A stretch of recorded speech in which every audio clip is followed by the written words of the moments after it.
राजनीति में जो दिखता है वो होता नहीं और जो होता है वो कभी आसानी से दिखाया नहीं जाता। कुछ ऐसा ही इस वक्त दुनिया के सबसे शक्तिशाली देश अमेरिका की राजधानी वॉशिंगटन में हो रहा है। एक ऐसा इस्तीफा जिसने न सिर्फ व्हाइट हाउस को हिलाकर रख दिया है बल्कि पूरी दुनिया के खुफिया तंत्र यानी इंटेलिजेंस ब्यूरो में खलबली मचा दी है। डोनाल्ड ट्रंप की सबसे भरोसेमंद, सबसे ताकतवर और अमेरिका की डायरेक्टर ऑफ नेशनल इंटेलिजेंस यानी DNI तुलसी गबार्ड ने अचानक अपने पद से इस्तीफे का ऐलान कर दिया है। जी हाँ, वही तुलसी गबार्ड जो अमेरिकी इंटेलिजेंस की सुपर बॉस थी। आधिकारिक वजह बताई गई है एक बेहद भावुक पारिवारिक मजबूरी। लेकिन वॉशिंगटन के गलियारों में दबी जुबान में कहा जा रहा है कि ये सिर्फ एक विदाई नहीं बल्कि व्हाइट हाउस के भीतर हुआ एक बहुत बड़ा पॉलिटिकल मर्डर है। चलिए शुरुआत करते हैं उस कहानी से जो दुनिया को दिखाई गई है। तुलसी गबार्ड ने खुद सोशल मीडिया पर एक बेहद भावुक पोस्ट लिखा।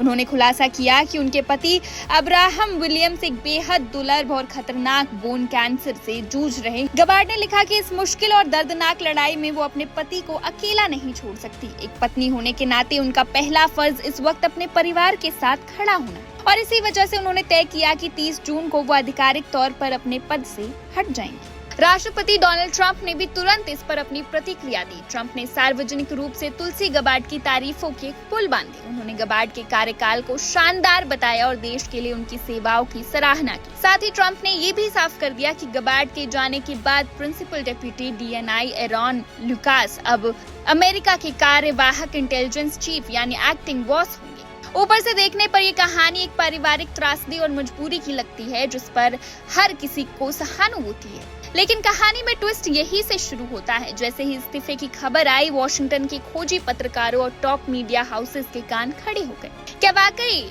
वजह सिर्फ इतनी है या फिर तुलसी गबार्ड को किनारे लगाया गया है? रॉयटर्स समेत कई अंतर्राष्ट्रीय मीडिया संस्थानों ने सूत्रों के हवाले से जो दावे किए हैं वो चौंकाने वाले हैं। रिपोर्ट्स कहती है कि पिछले कुछ महीनों से व्हाइट हाउस के भीतर तुलसी गबार्ड पर दबाव लगातार बढ़ रहा था। ट्रंप के इनर सर्कल यानी उनके सबसे करीबी सलाहकारों के साथ गबार्ड की अनबन चल रही थी और इस अनबन की सबसे बड़ी वजह थी ईरान। जी हाँ, वही ईरान जिसके साथ अमेरिका के रिश्ते हमेशा बारूद के ढेर पर रहते थे। सूत्रों के मुताबिक राष्ट्रपति डोनाल्ड ट्रंप ईरान को लेकर गबार्ड के नरम रुख से बेहद नाराज थे। खुद ट्रंप ने इसी साल मार्च में सार्वजनिक रूप से एक बयान दिया था कि ईरान के परमाणु कार्यक्रम को रोकने के मामले में तुलसी गबार्ड मेरे मुकाबले बहुत नरम रुख रखती है। सोचिए, देश का राष्ट्रपति अपने ही इंटेलिजेंस चीफ के बारे में खुलेआम ऐसा कह रहा था। इसके बाद जो हुआ उसने गबार्ड की मुश्किलें और बढ़ा दी। खबर तो यहाँ तक की है कि मार्च के उस बयान के बाद तुलसी गबार्ड को नेशनल सिक्योरिटी यानी राष्ट्रीय सुरक्षा की कई बेहद अहम और सीक्रेट बैठकों से दूर रखा जाने लगा था।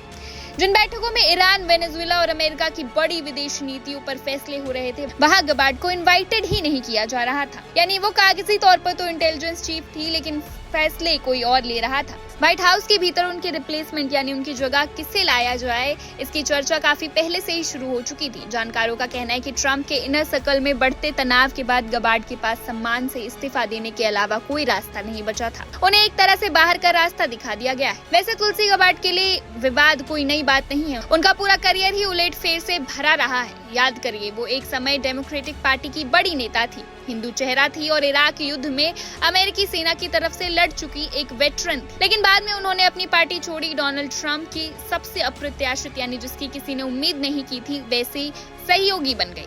जब ट्रंप ने उन्हें DNI बनाया तब भी भारी बवाल हुआ था। आलोचकों का आरोप था कि गबार्ड अमेरिकी खुफिया एजेंसियों का रणनीतिकरण कर रही है। उन्होंने 2020 के चुनाव के ट्रंप के धांधली वाले दावों का समर्थन किया था। इतना ही नहीं, गबार्ड ने पद पर आते ही पूर्व CIA डायरेक्टर जॉन ब्रेनान समेत कई पुराने बड़े अधिकारियों की सुरक्षा मंजूरी रद्द कर दी थी, जिससे पूरी अमेरिकी एस्टैब्लिशमेंट उनसे नाराज थी। रूस, सीरिया और अमेरिका के दूसरे देशों में सैन्य दखल के खिलाफ उनके पुराने बयानों की वजह से दोनों पार्टियों, चाहे वो रिपब्लिकन हो या डेमोक्रेट, के नेता उन्हें शक की निगाह से देखते थे। हालांकि उनके समर्थकों का मानना था कि गबार्ड वॉशिंगटन के उस डीप स्टेट यानी पर्दे के पीछे से सरकार चलाने वाले अधिकारियों को चुनौती दे रही थी जो ट्रंप को पसंद नहीं थे। अब जरा टाइमिंग देखिए। तुलसी गबार्ड का ये अचानक इस्तीफा ऐसे समय में आया है जब ट्रंप प्रशासन चौतरफा घिरा हुआ है। एक तरफ ईरान के साथ युद्ध जैसे हालात है तो दूसरी तरफ चीन के साथ हाई स्टेक्स यानी बेहद संवेदनशील व्यापारिक और रणनीतिक बातचीत चल रही है और दुनिया के कई हिस्सों में वैश्विक संकट मंडरा रहा है। ऐसे में अमेरिका की खुफिया एजेंसी का मुखिया विदा हो रहा है। तो असल सच क्या है? क्या ये वास्तव में एक मजबूर पत्नी का फैसला है जो अपने बीमार पति के साथ इस मुश्किल वक्त में खड़ी होना चाहती है, या फिर ये ट्रम्प की राष्ट्रीय सुरक्षा टीम के भीतर चल रही उस गंदी सियासी खींचातान का आखिरी अध्याय है जिसने गबार्ड को कुर्सी से निकाल दिया है? फिलहाल इस खबर में इतना ही। देश और दुनिया की तमाम बड़ी खबरों के लिए देखते रहिए वन इंडिया हिंदी।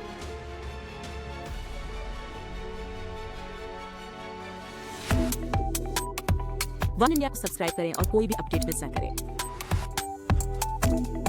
अभी वन इंडिया ऐप डाउनलोड करें।